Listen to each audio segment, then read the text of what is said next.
Oh, Mr. Rones, inoferan mo si Ninyo Mula, the father, ng financial contribution sa charitable institution of his choice. Hindi po, Your Honor, na ang context ay for settlement. For settlement? Wala pong ganong, wala pong ganong context, Your Honor. Ano yung context na yan? Nandun po kami kay, nag-meeting po kami sa tulong po ni Luis Anegdoson. Pagkwentuhan lang po kung saan po siya. No, did you offer Mr. Mula, father, financial contribution in any charitable institution of his own choice? Did you? Yes or no? Your Honor, it wasn't po an offer. Did you? Yes or no? Your Honor, because it was in the context of the Yes or no? Did you offer? Your Honor, kasi I did not. Yes or no? Your Honor, material po kasi yung context, Your Honor. Did you offer? Yes or no? It wasn't po in the context of settlement, Your Honor. Alam mo, May we allow them to finish? no, you don't talk. You just give advice to your client. Did you offer? Yes or no? Not po in the context of settlement, Your Honor. Mr. Chair, I move to cite this person in contempt. And even Ms. Annette Dawson po clarified that po in a public post, and she said po that we did not offer any settlement, nor did she broker any settlement po. I'm just asking you a very simple question, answerable by yes or no. The answer po is no, Your Honor, because it You wasn't did not offer. It wasn't po an offer. You did not offer, It ha? wasn't You did po not an- offer. It wasn't po an offer, Your Honor. Ano klase yun? Napag-usapan po siya, nadaanan po siya sa usapan, and then nagaling po siya sa charity event. So, napunta po doon yung conversation, Your Honor. Sinungaling kami ito. Scriptwriter ito nga. Sandro, and you still deny na wala kayong ginawang masama dito sa bata? Nakipagkwentuhan lang. Yes, Ninyo. Yes, Your Honor. I'd just like to, because the last hearing, the second hearing po, we were all under oath, and they said that they never offered any donation. They never offered me any donation of to a charitable institution of my choice. But Attorney Annette Gozon has proven that they did through an affidavit. Where is the affidavit? You have a copy? Oh, ito pala, nagsisinungaling na kayo. Yan. May affidavit na si Atty. Annette. With due respect, Your Honor, may we be allowed to read the affidavit, Your Honor? It's a right of my client to be confronted with all the evidence of the witnesses against them, Your Oh, Honor. sige. Paige, can we have the affidavit of Atty. Annette? Your Honor, the affidavit is being reproduced right now, Your Honor. So give them a copy.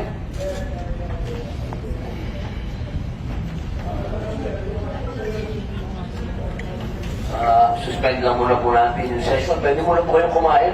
Hanggang po, suspend lang muna po habang inaantay natin.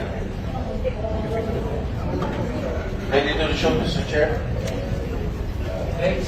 Senator Jinggoy. Mr. Nones, I assume that you have already read the affidavit that was duly signed by Atty. Annette, the Vice President of GMA7. Yes, Your Honor, please, my client will answer the question. No, let your client answer, not you. We submit to that, Your Honor. But I would just like to... The legal counsel is here only to give legal advice to your client. we submit to that, Your Honor. My client will answer. Assessment on the affidavit, Your Honor. No, I was asking you a while ago if you offered Mr. Nino Mula financial contribution to any charitable institution of his own choice, and then you denied it. Now here comes the affidavit signed by Atty. Annette, who I think this person is very credible. Here comes the affidavit signed by Attorney Anet saying that you indeed offered financial contribution to any charitable institution of his choice. Can you say? Your Honor, upon review po of the affidavit po of Ms. Annette Lawson, nowhere in the affidavit does she mention po that there was an offer of settlement, Your Honor. And in fact, she mentioned only the donation to the charitable institution after she put after the paragraph where she put that where she said that Mr. Nino Mula came from a previous scheduled charity event. Or by Your Honor. So it supports our statement earlier, Your Honor, that it was part of... Basahin mo ngayon number 5. Number 5. That Mr. Jojo Nones, I'll just read it for you. That Mr. Jojo Nones mentioned in that meeting that if Mr. Nino Mulak would want, they can donate to a charitable institution of Mr. Nino Mulak's choice. Number 6, that Mr. Nino Mulak declined. Number 7, that Mr. Nino Mulak stated that he wants to pursue the HR case against Jojo Nones and Richard Cruz. Oh. Maliwanag na maliwanag. Dito sa affidavit. Na magsisunungaling ka. Hindi po, Your Honor, kasi context po is material Anong po. hindi ka nagsisunungaling? I was asking you. Did you offer any financial contribution to any charitable institution? No offer po of settlement, Your Honor. I did not ask if it's a settlement or not.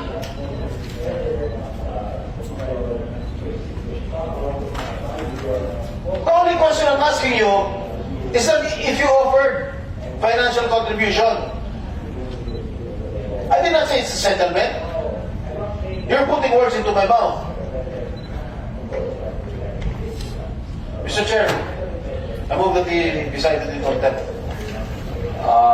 Mr. Jojo Nunes, naiintindahan niyo po ba yung motion na kayo po ay patawan ng contempt? Opo, Your Honor, pero with all due respect po, Your Honor, nag-explain Ano na, po ako. nagsisungaling ka na eh. Alam mo, Jojo, alam mo, hindi kita kilala. Ha? Kahit matagal na ako sa showbiz, hindi kita kilala. Pero, huwag naman ganun. Ha? We are here trying to know the truth, to ferret out the truth. Eh, patuloy ka nagsisungaling dito sa amin. Talagang, isasal ka namin in contempt. Maliwanag na dito sa affidavit. Maliwanag na sinabi ni Sandro.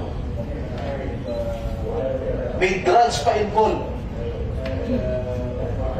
May sexual harassment na involved. Hindi lang ang sexual harassment eh. Assault eh. Dahil pinagsamantalahan niyo yung bata, pinag-take niyo ng drugs, tsaka niyo pinagsamantalahan.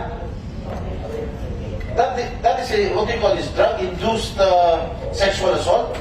Tama ba yung sinabi ko, attorney? FBI. Kawawa na yung bata. Pinag-drugs yun ha, kinalay niyo pa. NBI? Sir, good. Your Honor, good afternoon po. There was an allegation po na sniff po siya ng drugs before the alleged na pang-aabuso. See? Continue denying. You continue denying it. Oh, Mr. Jojo, Sergeant at Arms to Mr. Chair. sasagot po ba kayo o yan pa rin po ba ang sagot po ninyo? Yes po, Your Honor. Sumasagot po kami. These are allegations po. Opo. Mismo po si Attorney Tonales po, sinabi niya po, allegations na po. We deny po the allegations. Po, there is a motion to cite Mr. Jojo Nones in contempt. Without any objection, the motion is approved. So ordered. Meron pong motion para patawan si Jojo Nones ng contempt. Dahil wala pong nag-object, pinapagatan po ito at pinag-uutos. Sergeant at Arms. Bring him to the detention cell.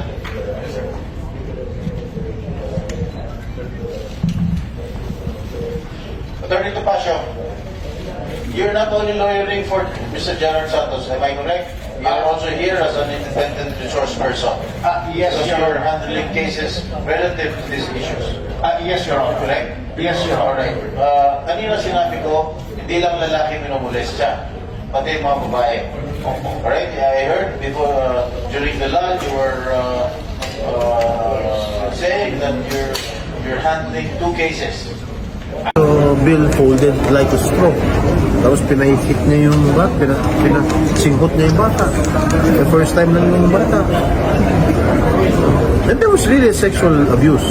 There was really sexual abuse. They kept on denying it. They keep on denying it. Sir, bakit po si Mr. Nones lang? Bakit po yung isa po, hindi? Hindi naman sasalita isa eh. Diba, mga sumunod na rin yan kasi yung tungkol sa sexual abuse, sexual assault. Eh talaga, kasi pag binasa ko lahat siya, malaswa. Malaswa. Hindi, that's not for public consumption. Yung talagang ginawa, yung detalyadong ginawa sa bata. Pero sir, sa executive session, dinitali rin yung sabi. Hindi na, because alam ko na eh. Base sa investigation na ginawa ko. And he confirmed it. Alam ko na. Si Sandro nag-detalye yung sa affidavit niya. Ha? Si Sandro Yes. Binasa ko affidavit. Pero sa executive session, hindi na niya yung... Hindi na. Kasi binasa ko na affidavit. Same t-shirt, white pantalon. Usual. Ang problema kasi dito, this has been going on sa movie industry. Not only males, even females. Siguro na 80s, 90s, but siyempre gusto ko sumikat. Lapit ako sa mga higher ups, sa mga director, sa mga kinaukulan para sumikat ako. Ganun lang. Pati babae, hindi lang lalaki. Sir, hanggang kailan niyo po siya i-hold in contempt? Depende sa chair yan. Hanggat magsabi siya ng totoo. Thank you, sir.